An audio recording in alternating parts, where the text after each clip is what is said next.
Sur les productions animales, donc les 4 principales de notre département, bovin-lait, ovin-lait, bovin-viande et ovin-viande. Et pour finir, donc au niveau des ovins-viande, donc là aussi, on est sur moins d'animaux abattus. C'est assez net, moins 4%. Et si on regarde, on est sur moins 13% sur la moyenne sur 5 ans, avec un poids moyen de carcasse qui reste inchangé.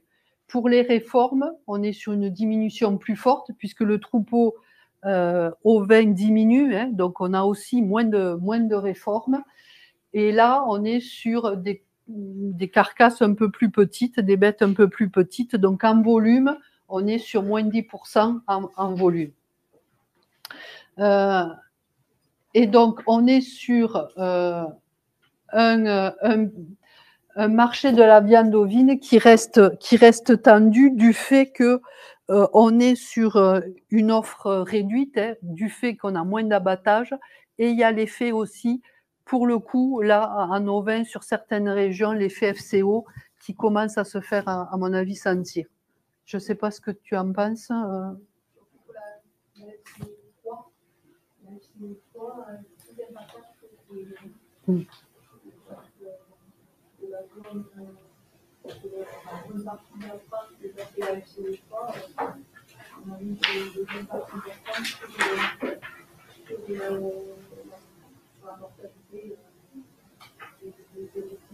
Des brebis, quoi.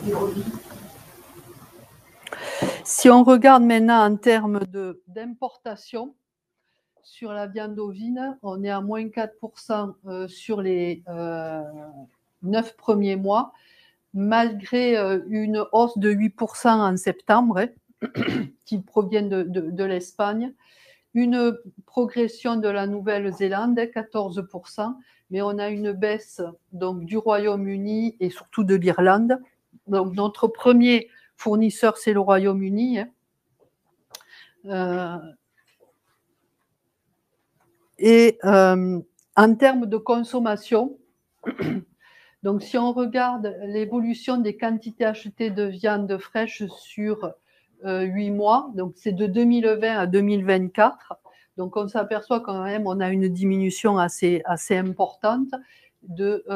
Par rapport à 2023, on est à 9% à peu près. Et on a une progression du prix de presque 2%. Et c'est là ce que je vous disais tout à l'heure, la dépendance aux importations a augmenté, puisqu'il y en avait 55%, on est passé à 56%. Ça veut dire que nous, on produit 44% de la viande qu'on consomme en France. Alors, une grosse partie de la viande d'importation, c'est à travers la viande congelée, hein, souvent congelée et dans des plats préparés, des choses comme ça, hein, qui est plus consommée. Et vu le prix, donc on le verra après, qui a progressé, il y a certains opérateurs qui n'achètent de l'agneau que pour les week-ends, quoi. Et sur la semaine, on se retrouve avec moins d'animaux sur les étals, quoi. Et ça c'est pas favorable, hein, quand même, hein, parce que quand on n'a pas une continuité dans l'offre, ça devient problématique. Et qui c'est qui consomme de l'agneau? Donc, si on regarde, les plus de 65 ans, c'est 50% de l'agneau qui est consommé, c'est à plus de 65 ans. De 50 à 64, 29. Donc, 75% des gens qui consomment de l'agneau ont plus de 50 ans. Et oui, 80 même. Et après, donc très peu de jeunes, 7% de moins de 35 ans. Et en termes de classe sociale qui achètent de l'agneau, ben on voit que c'est assez réparti quand même, puisque les ménages moyens inférieurs, c'est 38%, moyens supérieurs, c'est 32%, et après, les ménages aisés, c'est 20%, et les modestes, c'est 11%. Donc, c'est plus réparti, c'est plus régionalisé, la consommation de l'agneau, c'est plus que par rapport au pouvoir d'achat. Et au niveau des cours, donc là, On a eu une progression nette au niveau des courbes, liée aussi au manque d'offres, hein, parce que c'est pas la, on a vu, c'est pas la consommation qui tire, hein, c'est le manque d'offres qui tire le prix vers le haut, et on a dépassé les 10 euros au kilo, ce qui n'était pas vu, voilà. Donc, au niveau des hypothèses, le prix de l'agneau au niveau du groupe, là, au viande, était à 149 euros en 2023. Et dans les hypothèses, j'ai pris 164, de 167 à 169 en prix de l'agneau. Alors, c'est vrai que nous, au niveau du Tarn, ils sont tous labellisés, hein, pratiquement. On est tous dans des filières de qualité et tout ça. Hein. Et donc, en termes de...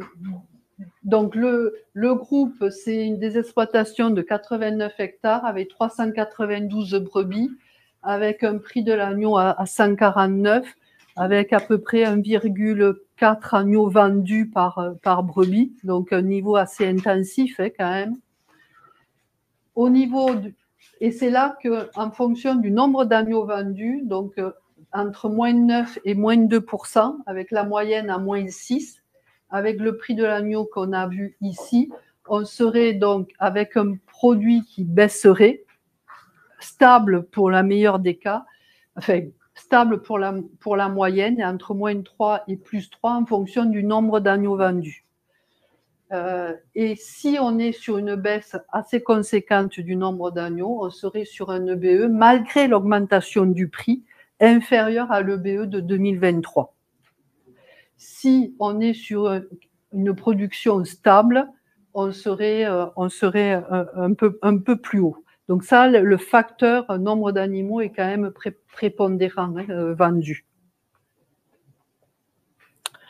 Et en termes de revenus disponibles, donc on était à 15 300, on serait autour de 16 800, donc à peu près pareil, je dirais, dans un contexte de prix très favorable. C'est ça qui est un